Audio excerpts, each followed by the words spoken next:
Brielle sat across from me in the corner booth at Marigold and Pine, swirling her iced tea like she was rehearsing something. Nolan sat beside her, posture perfect, eyes sharp. I had barely taken a sip of my water when she leaned in. "Lydia, we found the perfect venue," she said, voice bright. "But we need $82,000 to secure it." The words hit like a shove. 82,000, I repeated, steadying my breath. "From me." She blinked, unbothered. "From selling Mom's house," she corrected gently, as if I had misunderstood something obvious. "We should split what it brings in." "It is only fair," Nolan added. "The house is just sitting there. You and Brielle can both benefit." My fingers tightened around the glass. "Mom left that house to me." "You know why she did." Brielle's smile slipped. "Just a little. You are being emotional. I thought you would be happy to help." "Help," I echoed quietly. By giving up the only thing Mom left behind, Nolan gave a soft laugh. "It is an asset. Assets should move." Something inside me shifted, a small crack widening. "I can offer $15,000 as a gift," I said, "but I am not selling the house." Brielle's eyes hardened. 15,000, Lydia. That is embarrassing. Nolan clasped her hand, like they were the injured party. "We are asking for what is reasonable." Reasonable. The way they said it made me feel like I was refusing to hand over spare change. My voice trembled, but I kept it low. "This conversation is over." Brielle looked at me like I had betrayed her. "Some sister you are." I stood before I could break. As I walked out, a weight settled in my chest, something old, something I had ignored for too long. If you have ever held your ground against someone who believed they owned your kindness, you know this feeling. "Stay with me. There is more you deserve to hear." I was 10 the first time Brielle wrapped her tiny arms around my waist and refused to let go. Mom was heading out for another double shift, the kind that left her too tired to speak when she came home. I remember Mom pausing in the doorway, keys in hand. "Watch your sister, Lydia. She had a nightmare last night," she said. I nodded, because that was what I always did. Brielle toddled after me everywhere. When thunder rattled the windows, she climbed into my bed before Mom could even pull into the driveway. When she scraped her knee on the sidewalk, she cried for me, not Mom. I learned to braid her hair, soothe her fevers, and talk her down from every fear a child could invent. Years later, when Mom finally tried to apologize for all the weight she had put on me, I told her it was fine, but the truth was already set. Brielle looked to me like I was the sun and moon combined. By the time I reached high school, teachers stopped asking why I always looked tired. Everyone knew I was the girl with a little sister hanging off her hip. Brielle would pull on my sleeve at pickup time, her voice bright. "Lyd, can we get ice cream?" "Please." Most days I said yes, even when Mom forgot to leave grocery money. Dad had left long before Brielle could walk. Mom tried her best, but her best meant surviving, not parenting. One night, when Brielle was 6, she whispered into my shoulder, "You will always take care of me." "Right." I held her tighter. "Of course," I said. Back then, I thought love meant giving everything you had. I had no idea how deeply that promise would carve itself into both of us. If this part of the story hits a place you do not talk about often, stay with me. The truth only gets sharper from here. When Mom's breathing first changed, shallow, uneven, almost like she was trying to ration each inhale, I knew the quiet years were over. The doctor called it late-stage pulmonary decline, but the words that mattered came from Mom herself. "Do not let Brielle see me like this unless she wants to," she whispered. "She scares when things get real." I squeezed her hand. "I will handle it." I did. I handled all of it. The oxygen tanks arrived on a Thursday. The hospice nurse on Friday. By Sunday, Mom was too weak to lift a spoon. I sat beside her bed every night, reading whatever book she pointed to. Brielle visited when she could fit it in, as she phrased it, usually showing up with fresh nails or a new bag, apologizing for being late. One afternoon, Mom looked at me with eyes too tired to hide anything. "Do not blame her," she said. "I am not blaming." I answered, though something inside me disagreed. "She was always your baby," Mom murmured. "You raised her more than I did." I did not deny it. As the weeks passed, Mom slipped in and out like someone waiting between two worlds. When the hospice worker asked if we needed spiritual support, Brielle shifted uncomfortably. "I do not do well with heavy emotions," she said quietly, and then she left early for a weekend getaway. Nolan planned. Mom passed 2 months later, in the late hours of a rainless night. I held her hand until it cooled. The house became mine the following week. The lawyer's voice was steady as he explained her will. "She wanted you to have a place that is yours," he said. I nodded, but I could not forget the pencil marks on the kitchen wall mine. Then Brielle's, proof of a childhood I had spent building, while Brielle lived inside it. If you recognize this kind of grief, keep listening. The next part is where everything begins to split open. Brielle called a week after the funeral, her voice bright in a way that felt rehearsed. "Lid, let us grab lunch. Just us." "I miss you," I agreed, hoping for something honest, something soft. At the cafe, she arrived with Nolan again, both dressed like they were stepping into an engagement shoot. Brielle barely sat before leaning forward. "So, about Mom's house," she began. My stomach tightened. "We already talked about this." She waved a hand lightly. "We did. But I think you misunderstood. Selling it would give us both a new start," Nolan added. "It is a smart move. The market in Lakewood Heights is strong. You could make real money." I kept my voice even. "I am not selling it. I can give $15,000 as a gift. That is what I can spare." Brielle's face stiffened. "$15,000 is insulting." Nolan leaned back, studying me. "We expected more." "You are in a stable place. You can afford to be generous." Something in me snapped, quiet but final. Generosity does not mean erasing myself. Brielle scoffed. "You are choosing a house over your own sister." I stood. "I am choosing boundaries." As I walked out, I heard her say, low and bitter, "She will change her mind. She always does. But for the first time in my life, I knew I would not." Brielle called 8 days later, her voice softer than I had heard in months. "Lid, I am sorry," she said. "I pushed too hard. I was stressed. Can we start over?"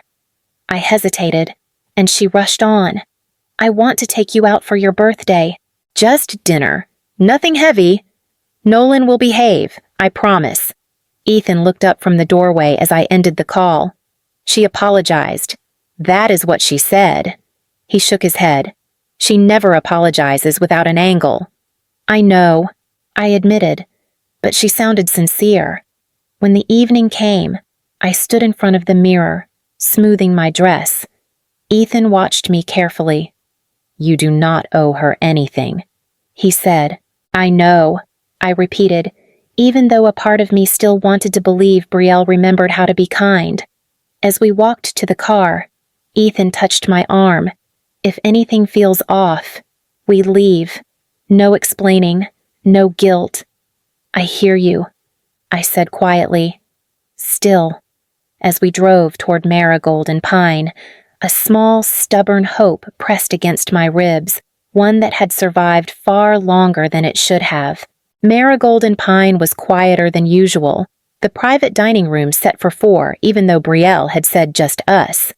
A man stood near the bar, holding a slim leather folder. He nodded politely when we entered, but did not introduce himself.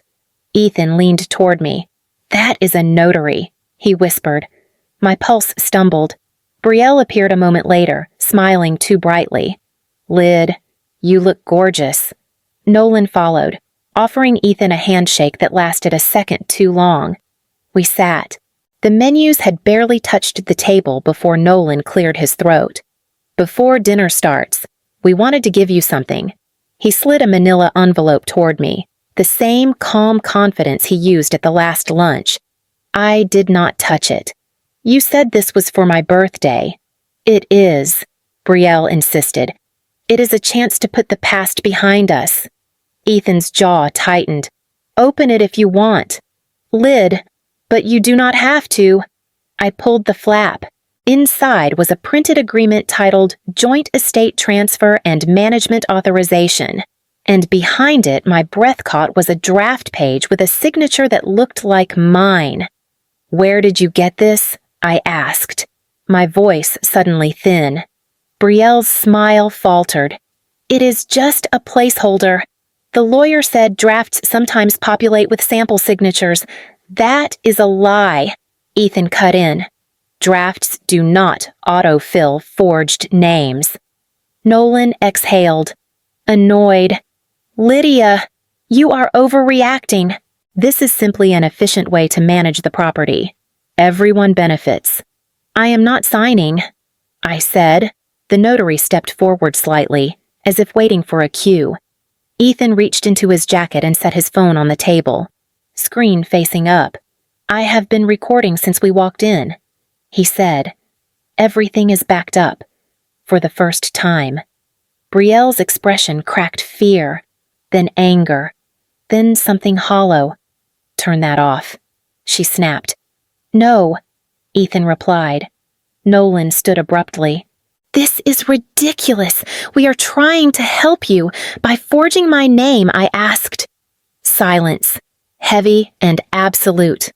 The notary quietly slipped out the door. I rose slowly. This was never about a birthday. Brielle reached for me, her voice shaking. Lid, wait, I stepped back. Enough. Ethan placed a steady hand on my back as we walked out, leaving the envelope, the signatures, and whatever remained of Brielle's excuses behind us. The air outside was cold, but it felt like the first real breath I had taken in a long time. The days after that dinner felt strangely hollow. Brielle tried calling once, then again, then sent a long message about miscommunication and bad advice from Nolan. I read it, but my thumb never moved to reply. Ethan noticed me staring at my phone one evening. You do not have to fix this, he said. I know. Then stop trying to make room for people who do not make room for you. I set the phone face down. For 2 weeks. Brielle's apologies grew shorter and sharper, shifting from regret to irritation. The last message read, You are being dramatic. We can talk when you calm down.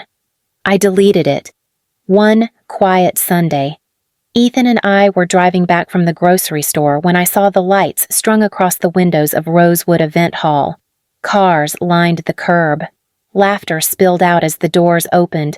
Brielle's engagement party.